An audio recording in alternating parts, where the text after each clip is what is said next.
মার্কিন যুক্তরাষ্ট্রের নির্বাচনের আগে নির্বাচন দুই প্রার্থীর টেলিভিশন বিতর্ক। মার্কিন যুক্তরাষ্ট্রের প্রেসিডেন্ট নির্বাচনে প্রথম টিভি বিতর্কে কমলা হ্যারিস ও ডোনাল্ড ট্রাম্প। সৌহার্দ্যপূর্ণ কর্মোদ্যম থেকে উত্তপ্ত বাক্য বিনিময় শুরু হয় উভয়ের মধ্যে।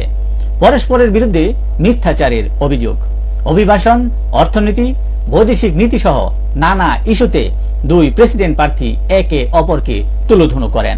তবে এগিয়ে থাকেন কমলা হ্যারিস। গাজা, ইসরায়েল যুদ্ধ প্রসঙ্গে ট্রাম্প বলেন, তিনি যখন প্রেসিডেন্ট ছিলেন তখন কোনো যুদ্ধ হয়নি। অন্যদিকে কমলা হ্যারিস বলেছেন, যুদ্ধের অবসান চান তিনি।